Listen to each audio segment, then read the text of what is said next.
Al di sini kenapa disebut Al-Fatihah? Karena surah ini khusus ditempatkan untuk membuka bacaan dalam sholat. Jadi ketika kita mulai takbir, Allahu Akbar, rukun bacaan pertama dalam sholat itu Al-Fatihah. Jadi kalau bapak, ibu, teman-teman, ikhwan, akhwat tidak baca iftitah, itu sholatnya masih sah. Karena sunnah hukumnya. Tapi kalau anda sengaja nggak baca Al-Fatihah, maka anda mengulang sholat, batal hukumnya. Jelas?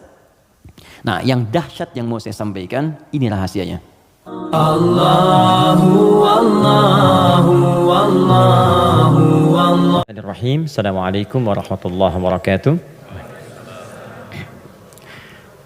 Alhamdulillah wassalatu wassalamu ala Rasulillah wa ala alihi wa sahbihi wa man walah wa ba'du. Fa ya ibadallah, usi nafsi wa iyyakum bitaqwallahi faqad fazal muttaqun fala tamutunna illa wa antum muslimun. Faqala ta'ala ya ayyuhalladzina amanu taqullaha haqqa tuqatih wa la tamutunna illa wa antum muslimun. Teman-teman sekalian, saudara-saudariku, alhamdulillah kembali kita diberikan nikmat oleh Allah Subhanahu wa taala. Yang paling besar adalah nikmat hidup sampai saat ini.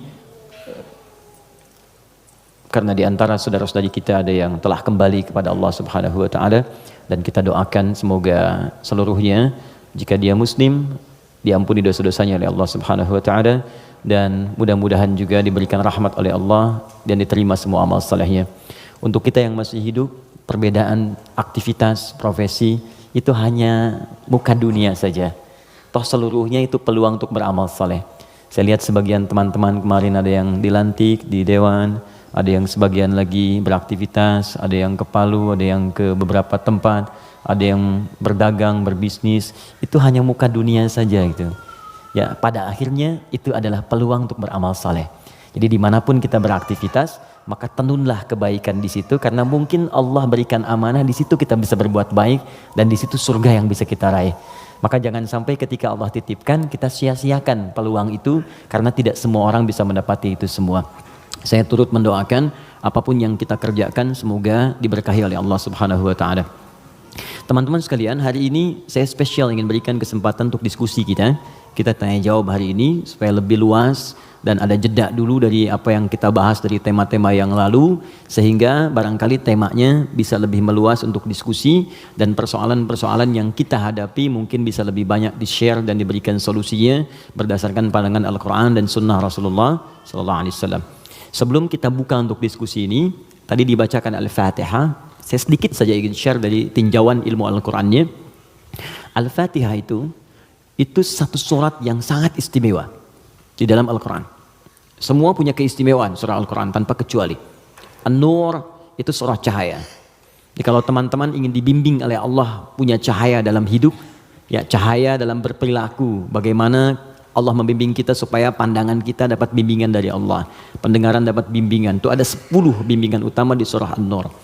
Ada cahaya di alam kubur, itu surah Al-Mulk. Orang yang biasa senang baca surah Al-Mulk, nanti itu diberikan cahaya ketika dia masuk di alam kuburnya. Silakan kalau nggak percaya buktikan rajin Al-Mulk, nanti saat masuk ke alam kubur akan terasa gitu. Kemudian ada lagi yang saat di hari kiamat, surah Al-Baqarah dengan Ali Imran. Al-Baqarah, Ali Imran itu spesial, dia bisa jadi pelindung saat ketegangan hisab. Ada yang suasana tegang, orang udah nggak peduli, yang penting pengen dihisab aja. Ya, nanti ada 7 golongan santai aja, tapi di tenda besar. Santai. Ya, sab'atun yadhilluhumullahu fi dhillin yauma la dhilla illa dhilluh. Ada 7 golongan yang saat di hari kiamat tenang aja mendapat naungan Allah, saat semua umumnya orang gelisah. 7 golongan ini ada al-imamul adil, imam yang adil. Ada kemudian yang paling indah itu rajulun, seorang laki-laki, atau syambun qalbuhu muta'alliqan bil masajid. Ada orang yang lekat dengan rumah Allah. Jadi pengennya tuh ke masjid, pengen baca Quran di masjid, pengen itikaf. Ada syabani yatahabbani fillah, 2 orang yang bersahabat karena Allah. Cari sahabat-sahabat yang dekat tuh bisa saling mengingatkan, itu bersahabat sampai ke surga nantinya. Ada hadisnya. Ya, misalnya yang perempuan akhwat dengan akhwat, yang laki-laki ngingetin, yuk bangun tahajud yuk, gitu kan? Yuk baca Al-Quran, ayo kita ke majlis ilmu. Terus kalau ada berbuat yang kurang diingatkan, itu nanti di akhirat disatukan bahkan sebelum dihisab. Santai. Nah, tapi itu tendanya besar. Keluar dari tenda itu mustahil. Tapi ada 1 golongan yang bisa jalan-jalan saat hisab.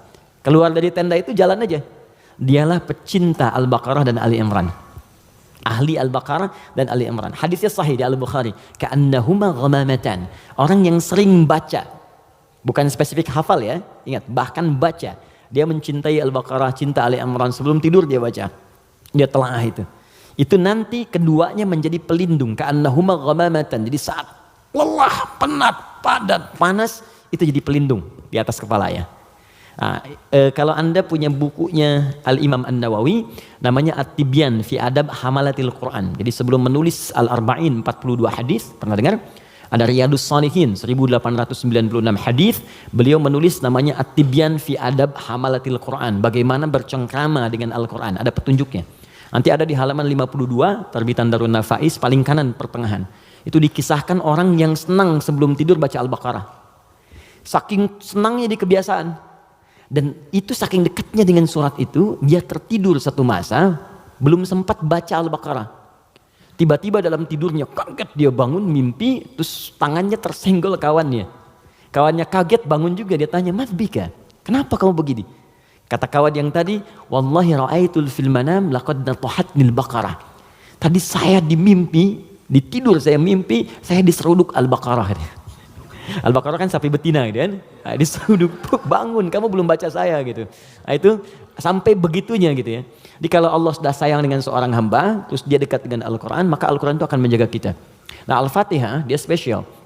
Al-Fatihah itu kan ada alnya ya. Ya. Fatihah itu artinya pembuka. Oh, ini kelihatan? Belum saya tulis. Masya Allah, imannya kuat banget, belum ditulis udah kelihatan. Wah, luar biasa. Ya, semoga Allah ampuni dosa kita. Fatihah. Oke. Sini baik-baik, fokus. Fokus. Fatihah itu artinya pembuka, bukan sekedar pembuka, tapi pembuka semua ragam kebaikan. Semua jenis kebaikan.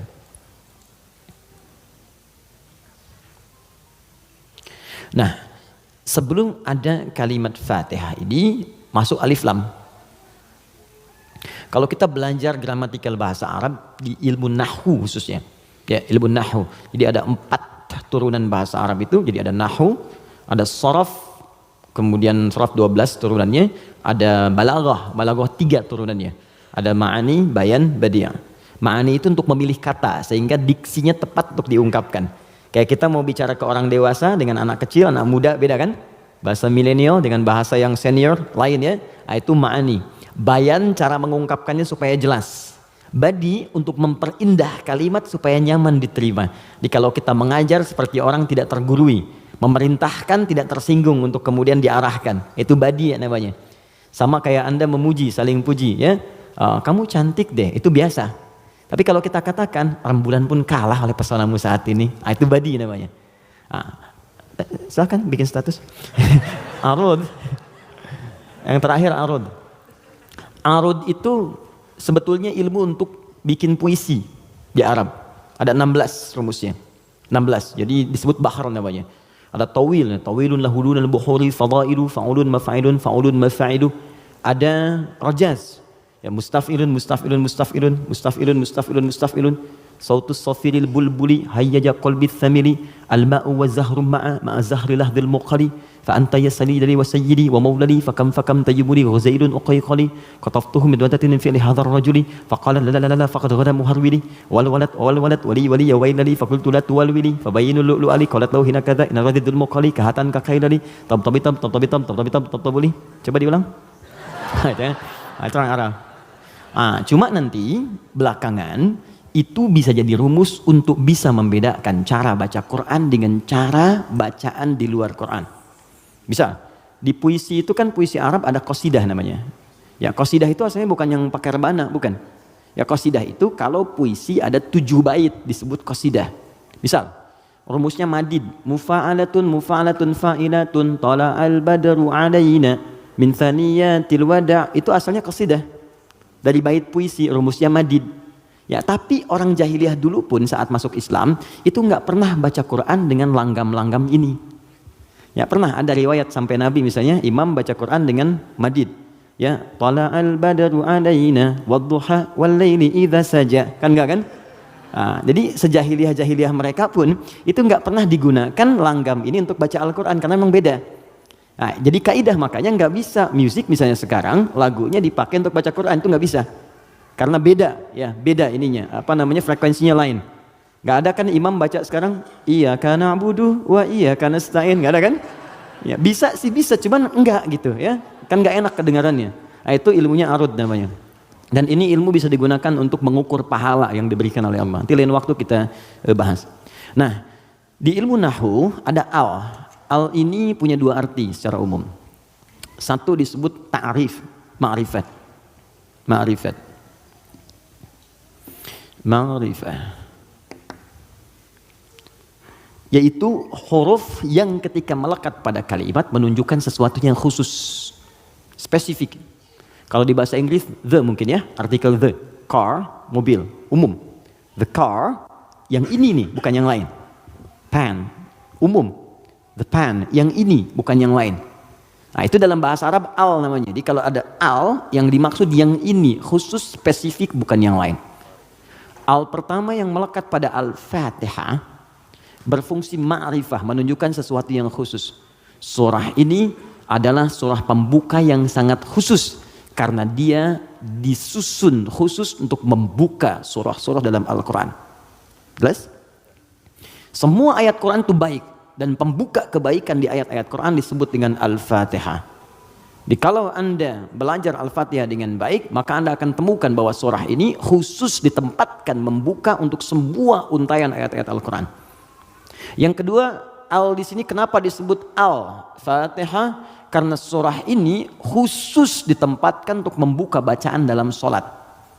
Jadi ketika kita mulai takbir, Allahu Akbar, rukun bacaan pertama dalam sholat itu Al-Fatihah. Jadi kalau bapak, ibu, teman-teman, ikhwan, akhwat tidak baca iftitah, itu sholatnya masih sah. Karena sunnah hukumnya. Tapi kalau Anda sengaja nggak baca Al-Fatihah, maka Anda mengulang sholat, batal hukumnya. Jelas? Nah, yang dahsyat yang mau saya sampaikan, ini rahasianya. Awas, saya fokus ya, ini rahasia dan diantara kita saja. Oke. Disebut alnya yang kedua dengan istighraq namanya, istighraq. Ya, jangan hafalkan istilahnya, yang penting paham maksudnya. Istighraq itu al yang menunjuk makna yang komprehensif, holistik. Sesuatu yang menyeluruh. Semua menyeluruh sifatnya, tanpa kecuali. Al. Contoh begini. Alhamdulillahi Rabbil Alamin. Al di situ mencakup semua maknanya, komprehensif, seluruhnya tanpa kecuali. Makanya ketika hamdun artinya pujian, alnya diartikan segala. Lihat terjemahan, segala puji hanya milik Allah. Alnya semua, jadi semua jenis pujian kembali ke Allah. Nah, konsekuensi fikihnya, kalau kita katakan semua pujian hanya milik Allah, berarti jangan mengambil bagian dari pujian itu, sehingga berkuranglah sifat pujian kita kepada Allah. Contoh, Anda punya anak nih, dilatih baca Quran, bagus sampai hafal 30 juz. Tiba-tiba teman berkata, oh Masya Allah ukhti, akhi, anaknya pintar sekali, bagus, hafal Quran. Anda katakan, Alhamdulillah, semua karena Allah. Cukup. Jangan tambahkan lagi. Kalau Anda tambah, berkurang pujian itu. Ya, saya juga berdoa sih, malam-malam saya doakan, terus saya latih juga, kirimkan pada guru yang baik. Itu jadi wasilah, nah, itu berkurang. Jelas ya? Anda sakit, kemudian ke rumah sakit, terus kaki sudah mulai agak baik, teman-teman nengok, gimana kondisinya bro? Ya kawan, bagaimana kondisinya? Alhamdulillah sudah baik. Nah kalau sudah alhamdulillah jangan ditambah. Ya walaupun sedikit, ya walaupun meskipun barangkali itu hilang semua, karena ada al. Nah sekarang masukkan ke sini. Tadi teman kita baca Al-Fatihah, fungsi yang kedua dia nih, istighraq menunjuk pada makna semua tanpa kecuali. Kalau digabungkan dengan makna ini rahasianya, pembuka jenis kebaikan. Masuk al di sini. Maka surah Al-Fatihah, seluruh ayatnya, kalau dipelajari dengan benar dan diamalkan, dia akan membuka semua jenis kebaikan yang diharapkan dalam hidup. Orang ingin sukses, pelajari Al-Fatihah, maka akan dibuka kesuksesan. Ada yang sakit, ingin mendapat kesembuhan cepat, pelajari Al-Fatihah. Di situ ada rahasia bagaimana mendapatkan kesembuhan cepat dari Allah. Orang ingin rezeki, ingin ilmu, pelajari Al-Fatihah. Maka di situ ada nilai-nilai kebaikan yang cepat dibuka. Makanya satu-satunya surah dalam Al-Quran yang banyak namanya sesuai dengan objek kebaikannya hanya Al-Fatihah. Dia disebut asy-syifa karena di dalamnya ada kandungan untuk mempercepat datangnya kesembuhan dari Allah. Ada kepala suku di Arab dulu tersengat kalajengking Arab. Racun masuk ke dalam sampai sekarat. Secara medis nggak bisa, semua angkat tangan. Datang rombongan sahabat, yang tadinya mampir ditolak, kemudian dikejar. Ada nggak yang bisa menyembuhkan di antara kalian? Satu orang mengangkat tangan. Kata orang ini, insya Allah, bukan saya akan sembuhkan, kalau Allah berkehendak. Dibawa orang ini, kemudian menghadap pada kepala suku tadi, dilihat kondisinya, dibacakan Al-Fatihah. Hanya sekali baca. Tidak diulang, tanpa wasilah apapun, begitu dibacakan, selesai baca, sembuh orangnya.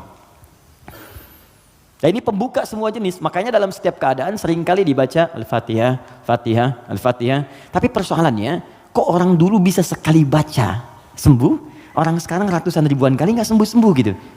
Persoalannya apa? Nah, rahasia Al-Fatihah ada di ayat kelimanya. Ini yang mau saya sampaikan, ini hadis qudsi di sini. Ya.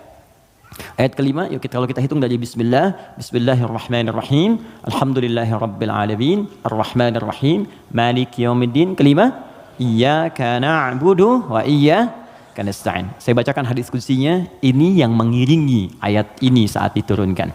An Abi Hurairah radhiyallahu taala anhu qala, dari riwayat sahabat Abu Hurairah, semoga Allah meridhai kepadanya, qala Rasulullah SAW, saya mendengar Rasulullah SAW berkata, qala Allah azza wa jalla, kata Nabi, saya mendengar Allah menyampaikan di hadis qudsi, qasamtu shalah baini wa baina abdi, saya bagi salat kepada dua bagian antara aku dengan hambaku, wali abdi ma sa'al, dan kalau hambaku benar menunaikan tugasnya, maka aku akan kabulkan apapun yang ia minta pada saat itu. Nah, ketika menyebut kalimat salat, ternyata yang disebut Al-Fatihah. Idza qala al-'abdu, jika seorang hamba benar membaca alhamdulillahi rabbil alamin, qala Allahu azza wa jalla, maka Allah akan menjawab, hamadani 'abdi, hambaku sedang memujiku sekarang. Idza qala al-'abdu ar-rahmanir rahim, jika seorang hamba berkata ar-rahmanir rahim, qala Allahu azza wa jalla, Allah menjawab, asna alayya 'abdi, hambaku sedang menyanjungku sekarang. Idza qala al-'abdu maliki yaumiddin, jika hamba membaca maliki yaumiddin, qala Allahu azza wa jalla majjadani 'abdi, maka Allah langsung menjawab, hambaku sedang mengagungkanku sekarang. Gini, maksud kalimat ini di pembuka yang 4 ini, kata para ahli hadis, salah satunya ingin memberikan gambaran kepada kita bahwa setiap beraktivitas rasakan kita dipersaksikan oleh Allah. Itu poinnya. Saya ulang ya. Kalau Anda ingin mendapatkan janji dari kemuliaan Al-Fatihah ini, maka rumus yang pertama, kata para pakar hadis, rasakan setiap kali kita berinteraksi, sekalipun hanya berkata itu, rasakan Allah mengawasi kita. Itu yang disebut ihsan namanya. Apa namanya? Ihsan. Itu ada di hadis Muslim, nomor hadis yang ke-8, paling kiri sebelah atas. Hadis Muslim. Nomor hadis yang ke-8. Di Al-Arba'in, nomor hadis yang kedua. Riwayat Umar bin Khattab.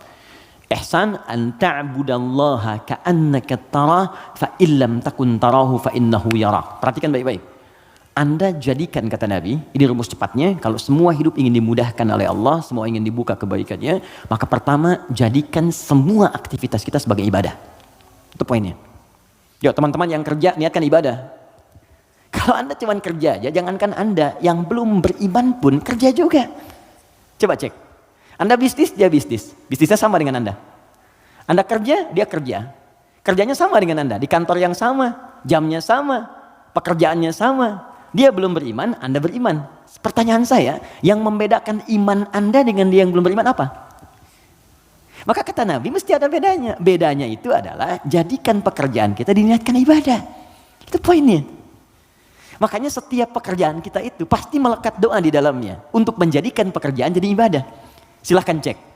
Cuma dalam Islam ya, dan kita hormati yang lain. Oke, jangan mencelanya apapun, kita hormati. Tapi kita yakini untuk menunjukkan Islam itu agama yang benar. Cuma dalam Islam, yang seluruh aktivitasnya bersanding dengan doa. Dari bangun tidur sampai tidur lagi. Coba lihat, bangun tidur kita ada doanya nggak? Ada. Cek. Yang lain tidak. Bangun tidur kita ada doa. Makan ada doanya? Ada. Minum? Ada. Berpakaian? Ada. Bahkan maaf ya, urusan ke toilet pun ada doanya. Bahkan kakinya diatur. Masuk toilet kaki kiri, keluar kanan. Beda dengan ke masjid. Masuk masjid kaki kanan, keluar kiri. Doa masuk keluar beda. Tuh, bekerja ada doanya. Even kita tidak tahu doanya pun, kata Nabi cukupkan dengan kalimat Bismillahirrahmanirrahim. Kullu amrin dzibalin la yubda'u fihi bismillahirrahmanirrahim fahuwa abtar. Setiap perbuatan baik yang tidak diiringkan kalimat Allah di dalamnya, minimal Bismillahirrahmanirrahim. Paling singkat Bismillah. Minum Bismillah, makan Bismillah, ya bekerja Bismillah. Itu kalau kita nggak ungkapkan itu mohon maaf, nilai ibadahnya hilang. Ya. Nah, apa manfaat menjadikan aktivitas kita ibadah? Di antara manfaatnya, kalau kita menjadikan itu ibadah dan kita merasa disertai, diawasi oleh Allah, maka mustahil Anda akan mengerjakan yang buruk dalam hidup. Mustahil. Ini ada minuman ditawarkan pada Anda. Dan Anda merasa saat akan minum ini, Allah mengawasi kita. Maka mustahil Anda akan menyentuh minuman yang tidak disukai oleh Allah. Mustahil. Demi Allah saya katakan. Gak akan pernah Anda minum minuman yang dilarang, bahkan mengucapkan kalimat Bismillah.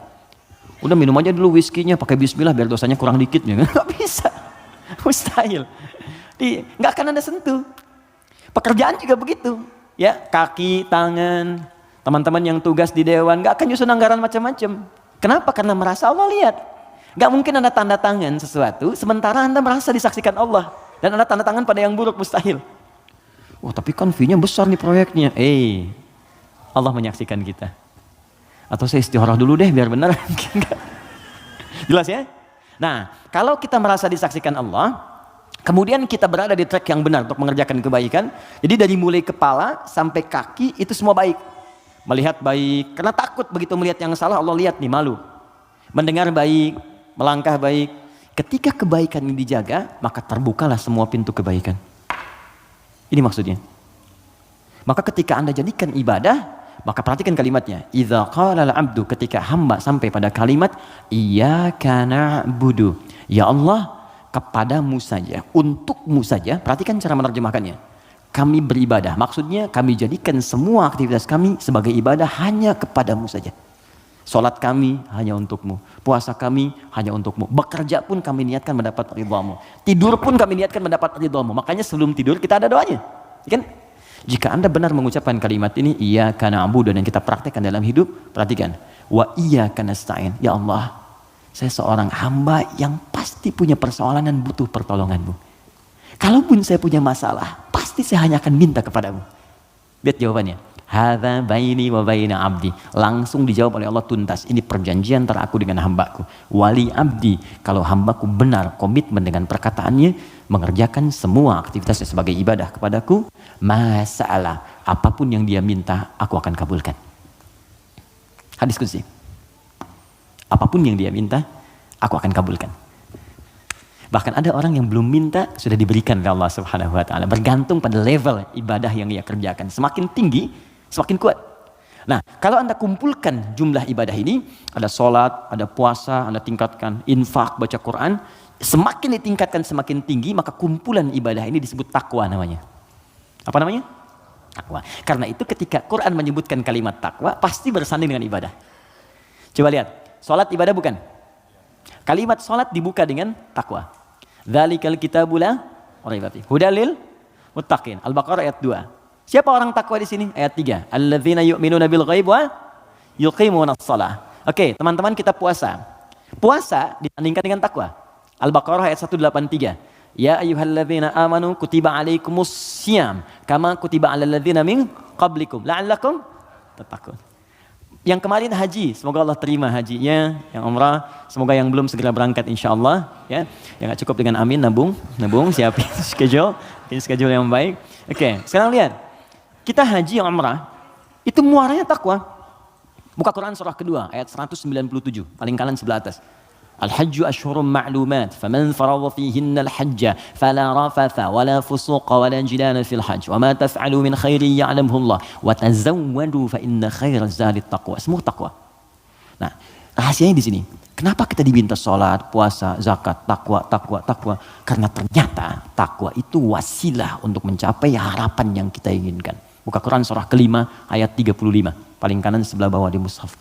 Quran surah kelima Al-Maidah ayat 35. Saya kasih rumus cepat, setelah ini kita diskusi. Oke.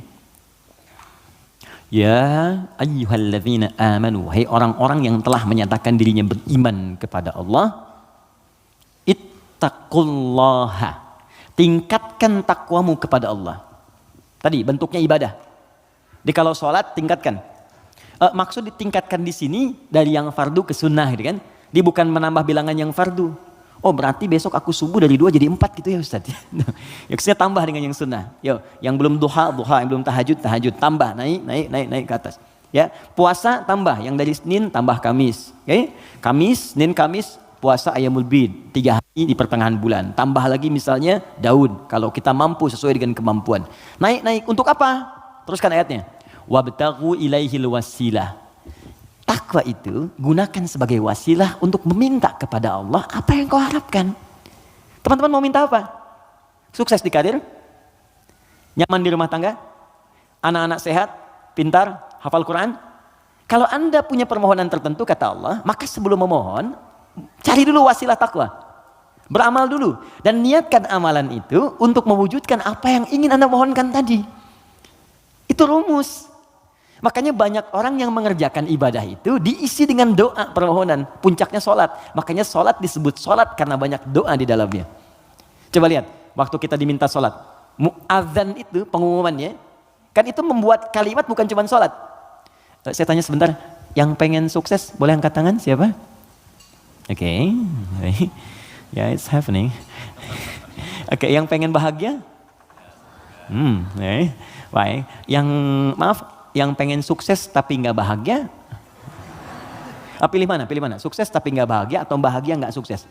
Tidak ada pilihan ketiga dan nggak usah milih. Ini saya satu dulu. Oke, kalau Anda ingin keduanya, sukses dan bahagia, namanya falah di bahasa Arab. Apa namanya? Falahun. Kalau Anda digenggam dan nggak mau Anda lepas, maka disebut aflah namanya. Aflah. Oke, sekarang lihat sini. Teman-teman masih ingat setiap hari kita sholat kan? Sebelum kita sholat ada tanda waktu sholat telah tiba. Apa tandanya? Adzan. Yuk kita lihat suara adzan. Begitu Allahu Akbar sampai ke kalimat hayya 'alas shalah. Ayo sholat. Terus Anda bertanya, kenapa saya sholat ya Allah? Kata Allah, saya nggak butuh sholatmu. Kamu nggak sholat pun tidak akan menurunkan statusnya sebagai Tuhan. Cuman kamu butuh dengan sholat itu wasilah untuk minta kepadaku. Kamu sholat hayya 'alas shalah karena kamu ingin dapat falah. Maka dalam suara adzan setelah hayya 'alas shalah apa kalimatnya? Hayya 'alal falah. Kalau sudah digenggam itu aflah namanya. Kata Allah, orang beriman pasti menggenggam kesuksesan. Itu pasti. Jadi kalau orang beriman sukses itu nggak aneh. Yang aneh itu beriman tapi nggak sukses. Aneh itu. Pasti ada yang kurang menerapkan nilai keimanannya. Makanya Allah turunkan surat orang beriman yang sukses itu. Quran surah ke-23. Al-Mu'minun. Perhatikan pembuka ayatnya. Qad aflahal mu'minun. Aflah. Kata Allah, orang beriman itu semuanya tanpa kecuali pasti akan menggenggam kesuksesan dan kebahagiaan dalam hidupnya. Walaupun definisi sukses itu bisa beda-beda. Bagi si fulan ketika aku mencapai posisi ini, bagi yang lain di sini pun aku sudah sukses. Ya, bahagia juga bisa lain-lain. Ya, orang berkata minum kopi udah bahagia, minum teh bahagia. Bahagia itu begini, bahagia itu seperti ini. Tapi Quran tuh memberikan yang pasti gitu. Karena semua manusia itu relatif. Kata Allah, kalau engkau ingin menggenggam kebahagiaan itu, maka ini amalannya. Alladzina hum fi salatihim khashi'un, salat. Alladzina hum lizakati fa'ilun, zakat. Karena itu ketika teman-teman saya, Anda, kita semua diminta ibadah, maka cara berpikirnya jangan jadikan beban. Kalau jadi beban capek Anda. Suruh tahajud, capek ya, malas. Tapi kalau cara berpikirnya adalah mendapatkan apa yang kita harapkan, nih Allah janjikan, dikabulkan doa, dikasih kemudahan. Kalau cara berpikirnya ke situ, maka kita akan semangat bahkan menunggu ibadah itu tiba waktunya. Jelas? Nah, maka kalau teman-teman setiap kajian dengan ustadz manapun, siapapun, tadi ada yang bacakan Al-Fatihah seperti tadi, maka ingat-ingat, barangkali bukan Al-Fatihah yang dibacakan. Barangkali ada pengingat dari Allah, hey, dari sekian bacaan itu engkau bacakan 17 kali dalam sehari seumur hidup, maka berapa yang sudah engkau praktekkan? Apakah engkau merasa aku mengawasimu saat beraktivitas? Ataupun engkau merasa bahwa setiap ibadah itu bukan beban, tapi untuk mengabulkan apa yang engkau harapkan?